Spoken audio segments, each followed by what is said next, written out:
Welcome to the High Rankings podcast, brought to you by Dispensary-Growth, the preeminent SEO agency for dispensaries. Each episode will dive into the world of search engine optimization for cannabis dispensaries. We'll discuss the latest strategies and tactics to help your dispensary rank higher on search engines and attract more patients and customers. So whether you're a seasoned pro or just starting out, join us as we explore how to maximize your online presence and stay ahead of the competition in the rapidly growing cannabis industry. Hello, welcome back to another episode of the High Rankings podcast. We are on episode number 80, if you can believe it. 80. Oh my God, what are we going to do for our 100th episode? I don't know. I haven't even thought about it. Would be cool. Gotta do something. Anywho, what's new? Yeah, Kaz, why don't you tell us what's new in your world?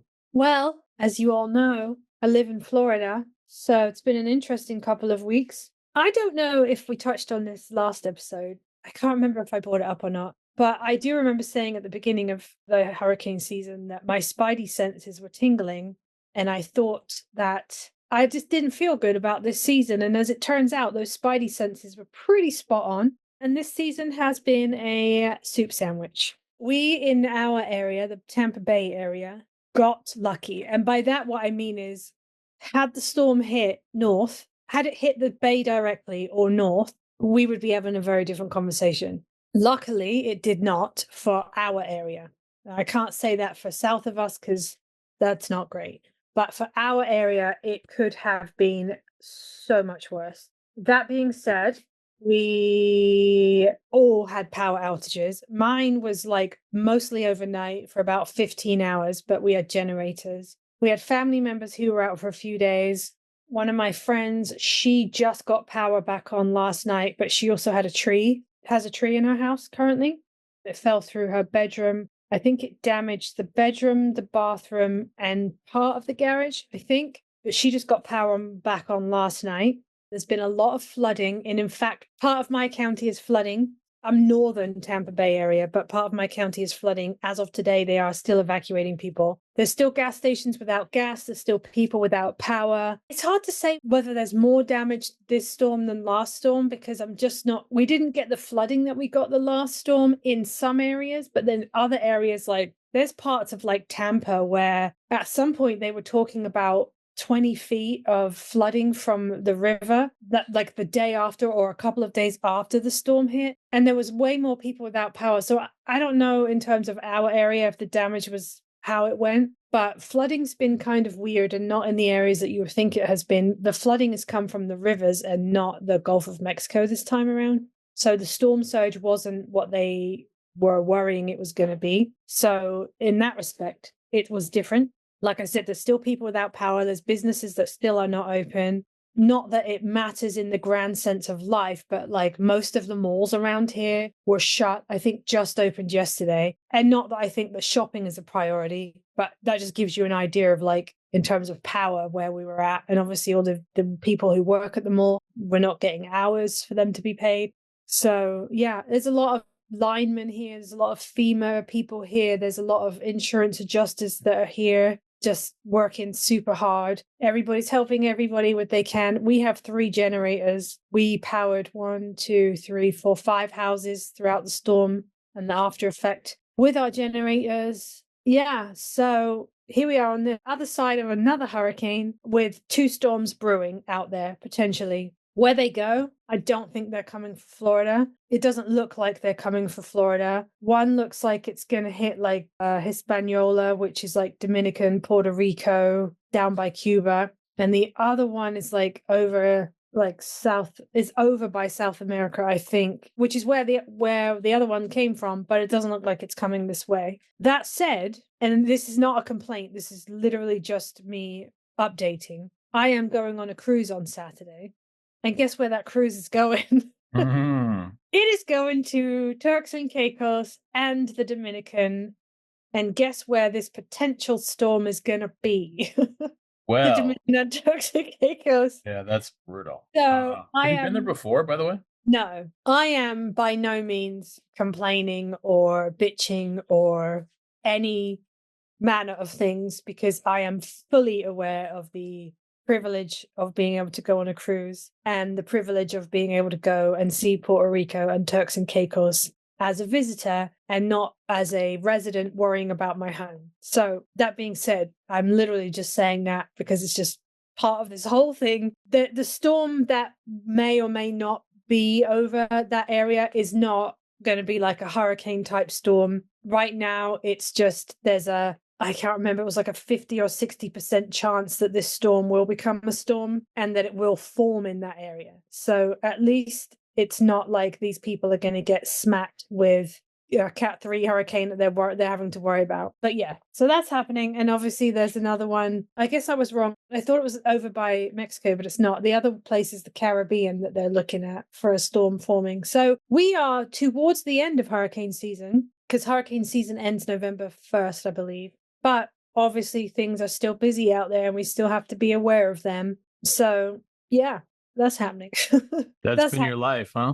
That's been my life for a few weeks. Luckily, we are prepared. We pretty much stay as prepared as we can. We did have one of my closest friends, her mom stayed with us for a few days, and she left Saturday, I think, Saturday or Sunday. She got power back, so she left and went back home. Her home was fine, no damage. So we do have friends that did have, obviously my friend has a tree in the roof. We have other friends who are still dealing with the damage from Helene. So, they don't have a home right now. And yeah, so it's been an interesting season. I am thankful for that everybody that I know and love is safe. Most of them, their houses are, intact. So that is what has been going on. What is going on is I am due to leave for a cruise at the weekend.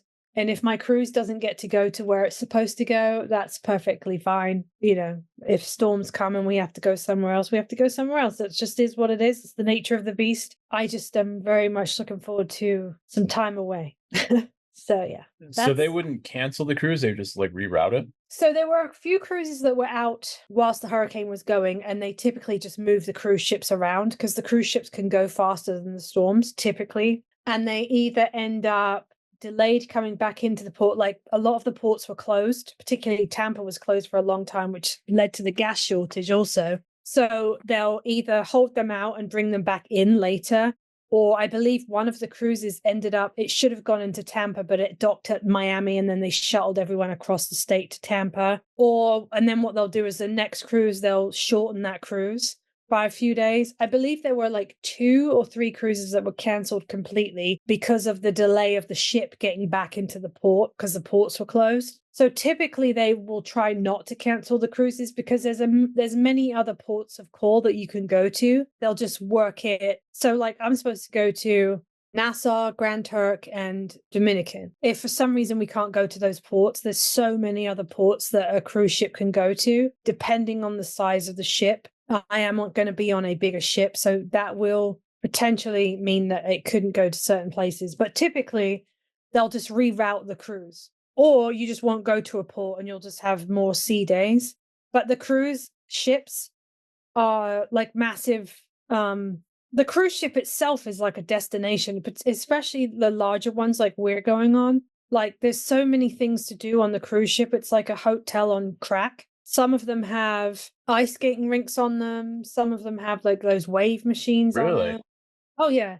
Some of them have like massive outdoor, like not an arena, but like this massive outdoor like place where they put on entertainment in pools, and like they've got some of them got carousels on them, some of them have got roller coasters on them. Then there's not to mention the pools, the casinos, all the restaurants. So the ship itself is like a destination. So like just a big massive like hotel complex type thing with lots of things to do, shopping. There's always entertainment, bars, pools. So I actually think they're saying that this storm is going to happen like it. So I leave on Saturday. I'm not due to go to Dominican and Grand Turk until like, I think it's Wednesday, Thursday next week, something like that.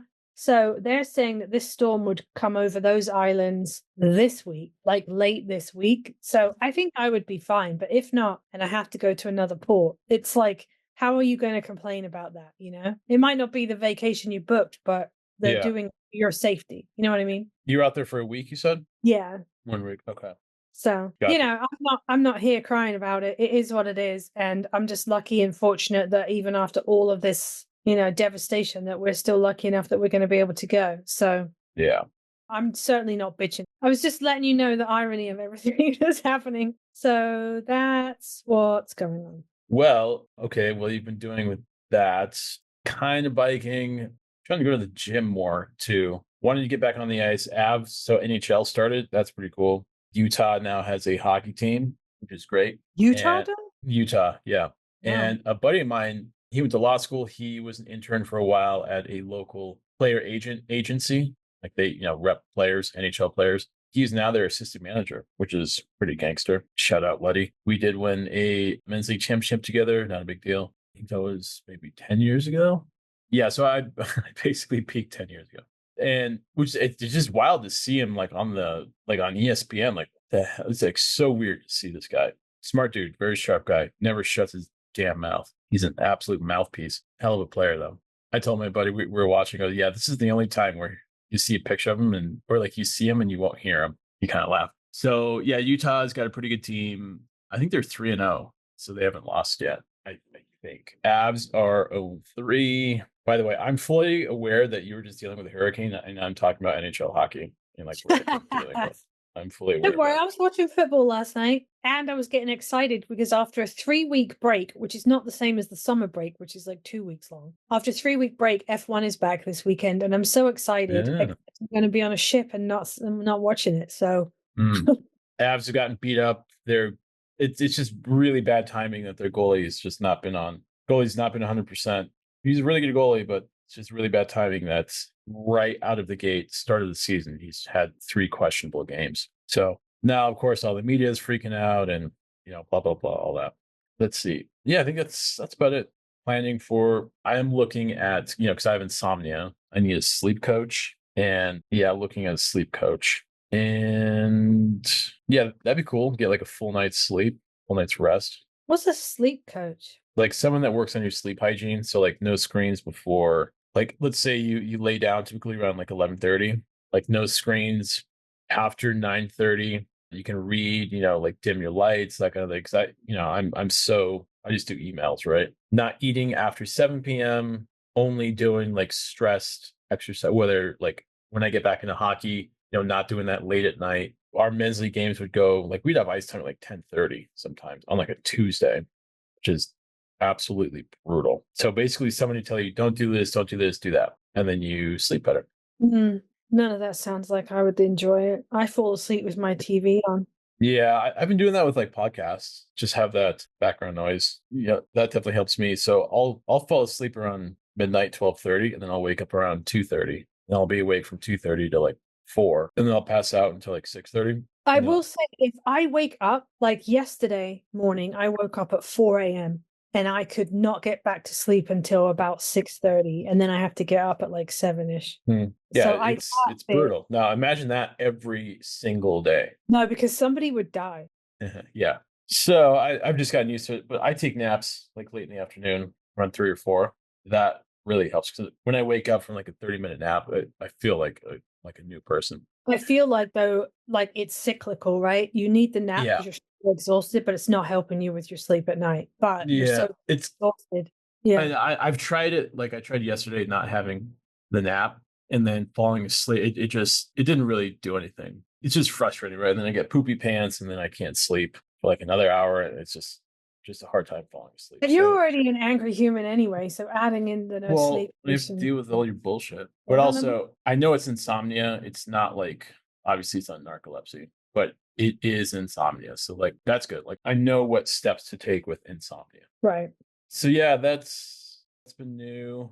NHL season. Wanted to get back into hockey. And yeah, just trying to be more active, whether it's biking.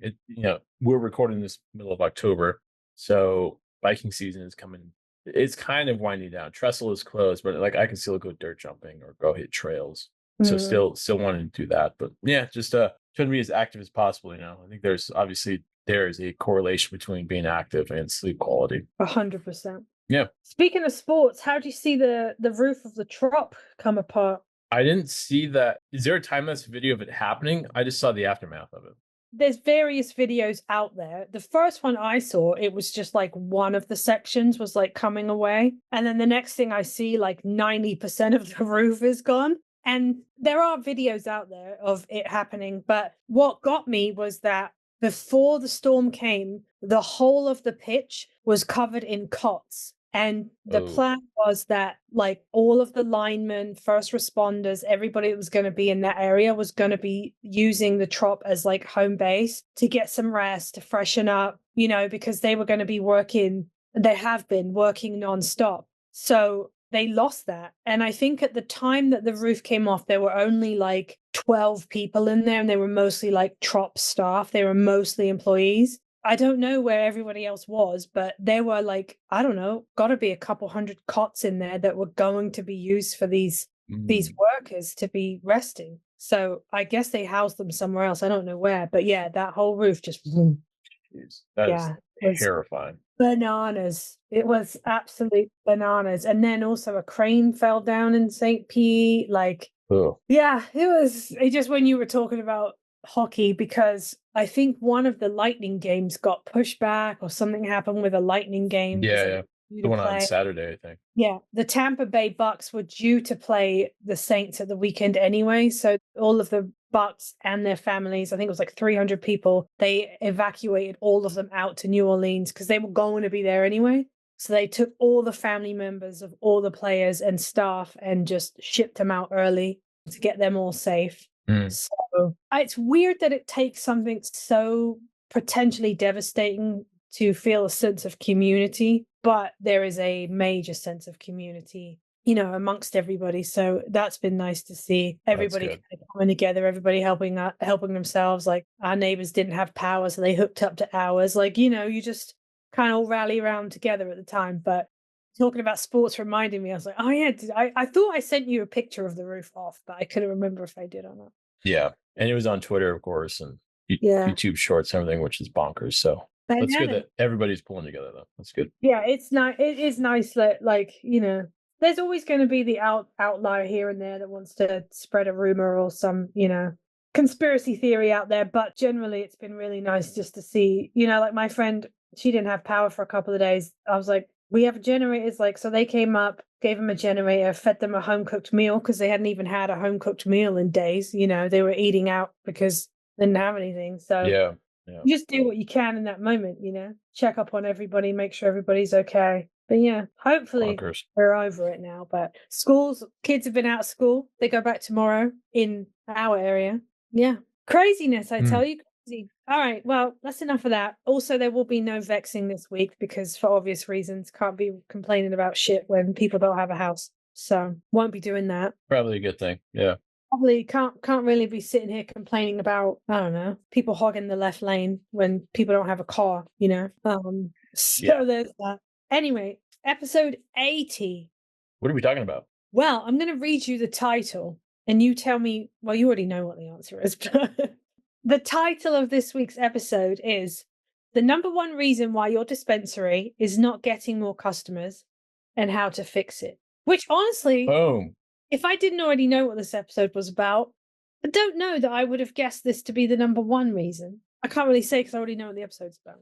Yeah. And like, well, we've talked about a lot, 80 episodes. Yeah, well, 79. It's local visibility. And that has to do with that's direct tie-in with your Google business listing. So with the three main factors that Google uses to rank dispensaries in search results, their relevance, prominence, and the biggest thing, proximity. There's 4 arms that fall under that we will talk about. So they are, what is the Google business profile? What is it? Step-by-step guidance, setting it up, the 4 ranking factors, and tracking and managing your profile. And we'll throw in like common mistakes to avoid as well. But that's basically what we're going to cover in this episode. So I can't remember what the word is I'm looking for because my brain is fried. Colloquial? No, that's not the right word. Anyway, What I'm trying to say is that, no, it is colloquialism. Okay, that is the word. We are going to be talking about the Google Business Profile, okay? But I may slip up and call it the GMB, which is what it used to be known as. And so when I said colloquialism, I am right, because that is a word or phrase that is not formal, but typically used in ordinary or familiar conversation, or the use of ordinary or familiar words and phrases. So what I mean by that is, the correct term is the Google Business Profile, or the GBP, but we have known it for a really long time as the GMB, which was Google My Business. So you might hear us switching in and out, but just to clarify, the correct term, and has been for a hot minute now, is the Google Business Profile. So if you don't know what the Google Business Profile is, why don't you go and explain to us, Charlie? Explain to the class what the Google Business Profile is. So it's a free tool provided by Google that allows local businesses, dispensaries, and organizations to create online profiles. So it gets you listed on Google search and on Google Maps. So it's that little red pin. If you've ever searched for, like, I don't know, like mountain bike near me, like bike stores show up and there's like a pin on a map, that's a Google Business Profile, and that's Google Maps. So it's like an online business card is what it is. So, and it shows a handful of things. It shows your business name, your address, phone number, hours of operation, your website, your e-commerce store. Hopefully that's set up, photos and reviews. And it basically, again, it's like an online business card that shows pertinent information about your dispensary. Kind of like online yellow pages type deal. Yeah. Got you. I mean, and it's super helpful, especially because it's almost like a little like snap, and everything's in there. The webs, you can click and get the website, you can get the phone number, you know if they're open or not. Like, you know, you can click a pull down menu and see what their regular hours are. You can click and see reviews pretty easy. You can see how many stars they have on their reviews. So as a consumer, it's super helpful because it's all kind of contained right there in that little spot. So super helpful.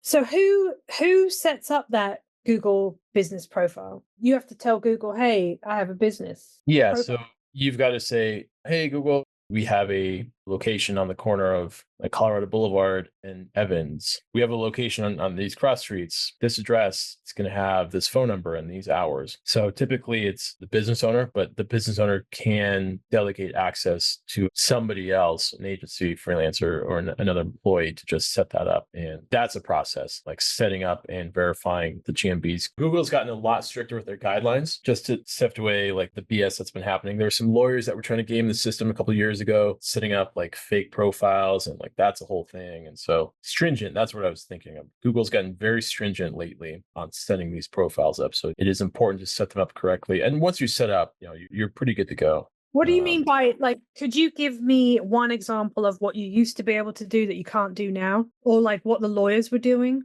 Yeah. So this is the thing in the dispensary space. And we've worked with a company that actually did this a couple of years ago. What they would just set up like cheap office space, like a Regis building.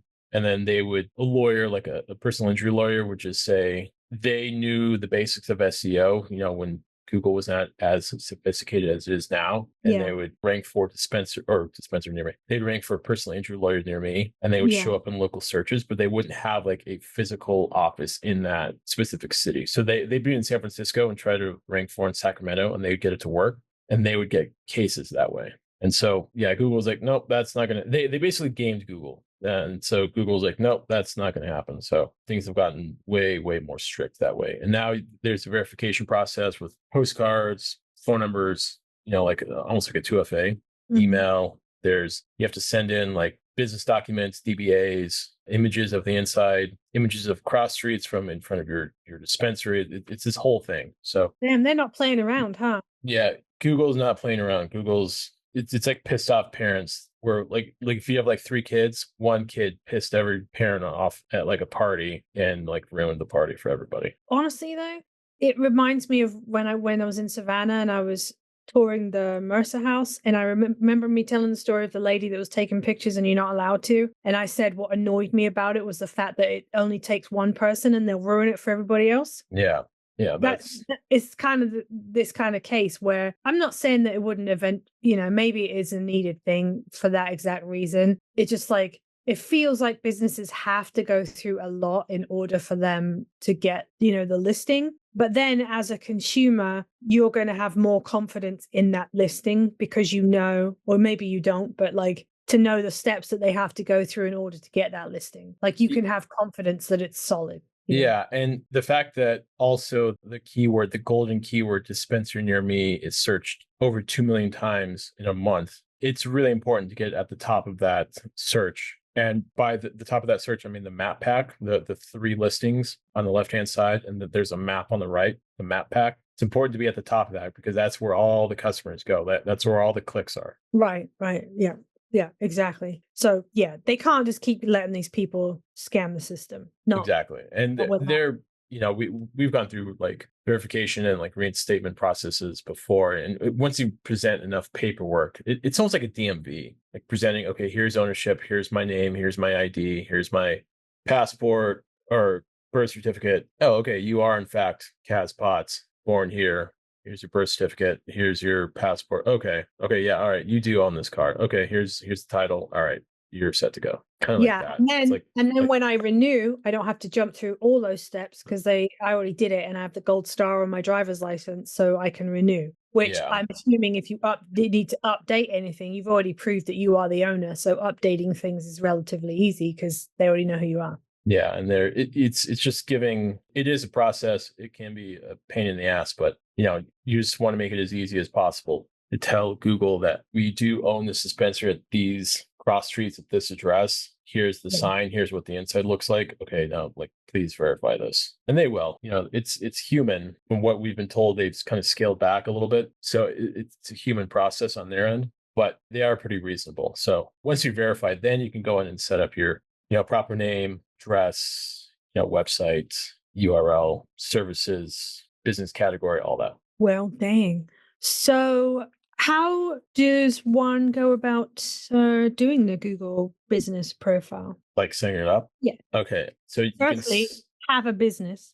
Yeah. Have a business on the tech side, on the setting it up side, like through Google, create an account, create like a master account, enter your dispensary's name and choose cannabis store.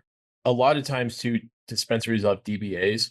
And if you want to put like Denver dispensary, I don't know why you would, but if you want to do that, you're going to have a DBA from the state and the city. So have that ready if in fact you are doing that, because sometimes dispensaries will put like keywords, which it does help locally, but have that paperwork ready to prove that you are in fact called Denver Dispensary.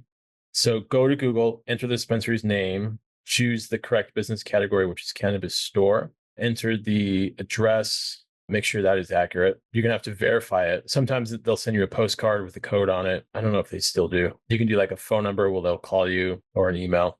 Once you get that verified, you're going to have the pertinent information like business hours, because that is a thing. You want to put your business hours in there. You want to put your website link, which should not be your homepage. It should be your local city page. So if it's a Denver dispensary, it should be www.dispensary.com/Colorado/Denver dispensary. Why is that so important? Because that Denver city page has all of the content, and hopefully your Denver menu on that specific page that's tied into your GMB. So on the GMB is the Denver page, and then on the Denver page on the website is the GMB. So they're tied together. Okay. If it was just your homepage, it would be denverdispensary.com. And then like, the landing area, click here to shop. You scroll down a little bit, maybe something about the community. But it's not baiting the hook to suit the fish for a Denver city page tied into your GMB. But let's assume that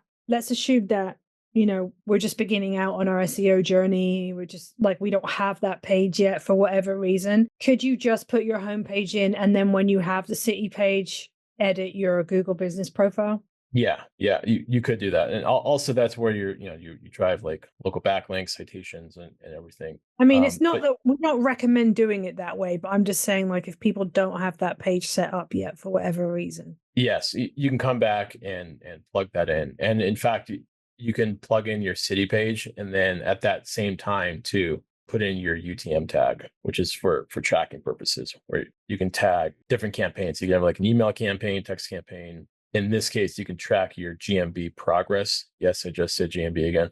You can track your GMB progress with that UTM code. So like a UTM code is like a very specific set of code in the URL that is specific only to the GMB. So you can track the progress in Google Analytics with that UTM code. But Okay. yes, so you can retroactively optimize it. Okay, perfect. So you've gone ahead and put the website in, preferably the city page, but if not, you've put your contact information in. What else do we need to add in there? You're also going to need to put in unique images. So take pictures of the dispensary and products. Like take pictures of the products on the shelves, ideally with like your logo in the background. You can, like, whether it's on a TV or like a poster or it's, signage in general, have those pictures on the GMB, and then write a good business description to including relevant keywords. So don't keyword stuff it, but if it's Denver dispensary, it can be something like serving the community for, I don't know, 5 years. We are one of Denver's premier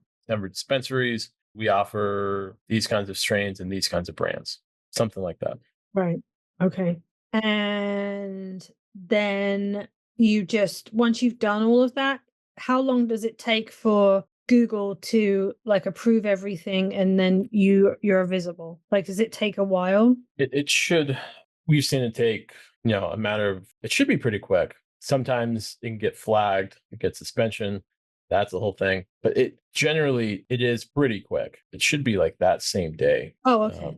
Yeah. Okay. And then if it's flagged, if there's questions or anything, they'll let you know pretty quick. And then at that point, you'll get a reason why. Let's just say like additional verification needed or like against the guidelines, and they'll tell you what the guidelines are. And then you just have to, present like a utility bill or, paperwork from the state or something like that. Well, they'll tell you. Okay. But typically it's like pretty darn quick in order to get them. Typically, yeah. Okay. So then I'm right in saying that like you can rank with your Google business profile, meaning like to get it to show up on the map and stuff, like that's all of a ranking process, correct? Correct. So you want to optimize your website and your listing to be at the top of that, or in terms of proximity. Yeah. So that when somebody like a mile away from you searches dispensary near me, you pop up at the top. Okay. So how does that happen? Because that's not like, oh, here's a new one for you. Check this guy out. Like that has to happen the same way, not the same way, but in the same manner that your pages have to rank.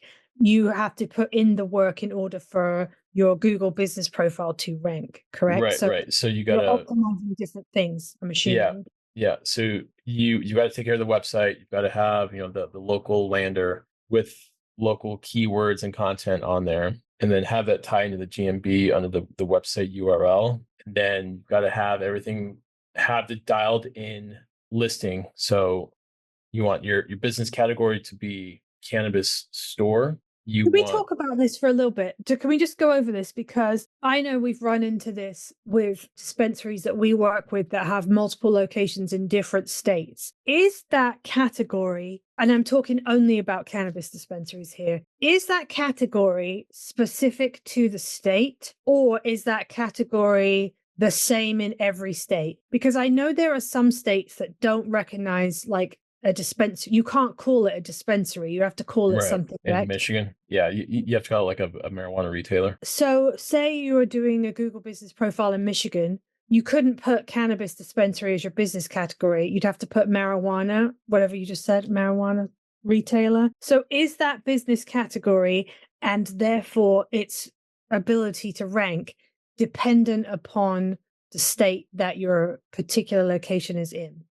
That's a good question. For we've seen no, and like I'm on Google right now looking at Lansing GMB listings, and they all say cannabis store, and these top ones do not say dispensary, because you have to say retailer, but they all say cannabis store and cannabis store. There are plugins you can use in your browser to look at like subcategories, so like alternative medicine practitioner or like, I don't know, retail goods or something like that. But looking at these first listings on the map pack for Lansing dispensaries, they're all cannabis store. They're all listing cannabis store as their primary category. So then if I am looking in that location and I type in dispensary near me, it's going to pull up the cannabis stores. Correct. Okay, so it has no, Right. so me looking for a dispensary has like in Florida, everything is cannabis dispensary on their business profile, and I look up dispensary for me, that correlates, right? Obviously. Right. Right. But you're saying that there's no issue between looking for a dispensary near me in Michigan and them being called cannabis stores. Right. Okay. Because I would assume that would, but obviously, if you can't call it a dispensary, then obviously. Okay. So business categories is one of the major ones. What else? Yeah. That's probably the biggest one, business category. 'Cause if you're a dispensary and you just list yourself as like local small business or something along those lines, it's just not going to pop up. You're really cutting your legs out from under you. So have the correct business category, which is cannabis store.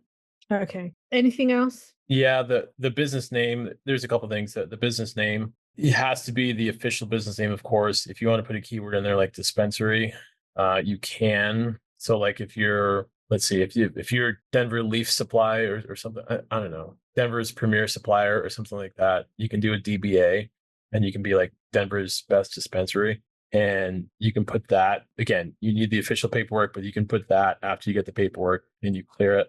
After the business name reviews, and that's obviously a searching signal of Google. You know, if one dispensary has 3,000 reviews and another dispensary has 11, it's like which one is going to be the prominent one, right? Like what's going to be the bigger dispensary. So reviews play a huge factor in that. Obviously, not just to Google, but to customers. When I bought my mountain bike, when I bought Lola, I went with the shop that had more reviews.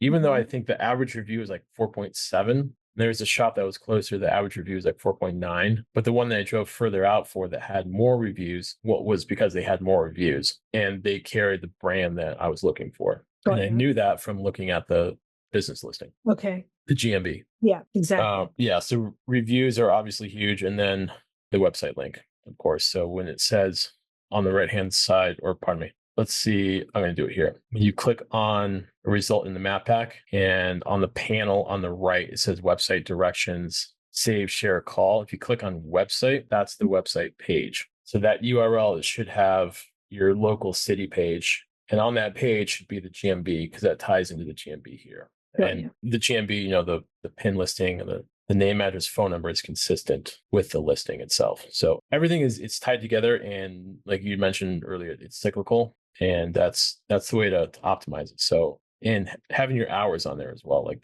that's a thing now, having proper hours up. But yeah, that website link is very important because we see that all the time.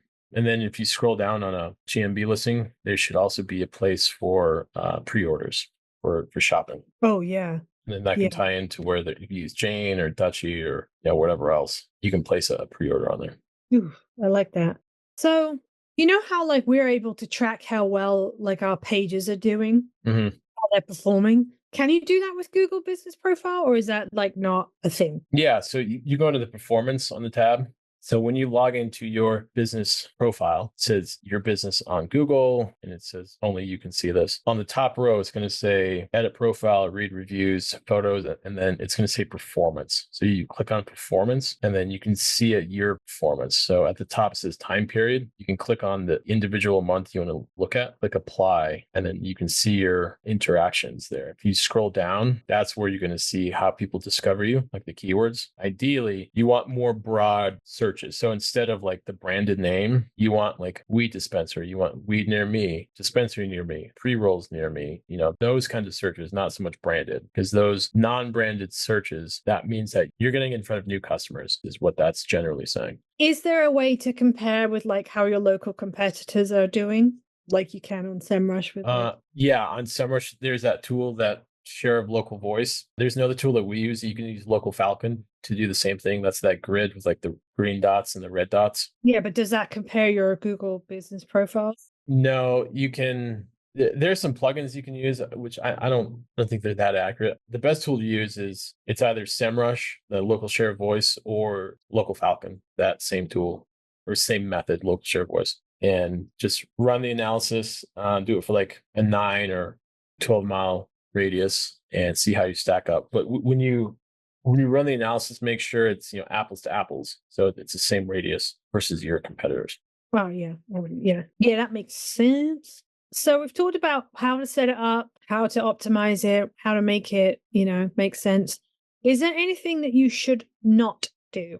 Is there like, like a mistake that like lots of people make that really you shouldn't be doing? Yeah, don't keyword stuff. Don't forget to put up the hours of operation and put in that business category. The cannabis store, that's the biggest thing. Put in cannabis store and do not keyword stuff. I would also say, and I know we've done episodes on this, but I do think it's worth bringing up again. I would also say make sure that you are paying attention and interacting with your reviews. Oh, yeah. Yeah. Show engagement. Yeah. Just saying thanks. Yeah. Good call. Again, we haven't a whole episode on it, I believe, but I do think that it is very important that you do that and that you do it, that you don't AI it. I think that's it. Is there anything else we need to cover with Google Business Profile? I think that is it. We may have a special guest on in the future, because that's this talking about like a product specialist, talking about, reinstatements and everything. That is a thing. Getting your profile suspended, absolute pain in the ass to deal with. So we're thinking about that. Other than that, no, just don't keyword stuff and have the proper business category. Well, I think that's it for episode 80. All about your Google Business Profile, which we are aware we have called GMB multiple times. Yeah, I think that's it. We can be found on all of the usual spots: LinkedIn, Instagram, YouTube, Spotify, Apple Music. You can like, you can comment, you can subscribe, and we'll be back next week with a whole new episode. I have no idea what we're talking about, but we'll be back. And in the meantime, if there's anything else you'd like us to go over or touch on, or you have questions, please reach out. We would love to hear from you. And until then, we'll be back. Peace. And that's a wrap for today's episode of the High Rankings podcast, brought to you by Dispensary-Growth, the preeminent SEO agency for dispensaries. Thank you for tuning in. We hope you found value in the insight and the tips we shared. If you did, please hit that subscribe button. And if you're feeling super generous, we would love it if you left us a review. If there's a specific topic you'd like us to cover in a future episode, or if you have any questions, you can go ahead and find us on LinkedIn or YouTube. We'll see you next time.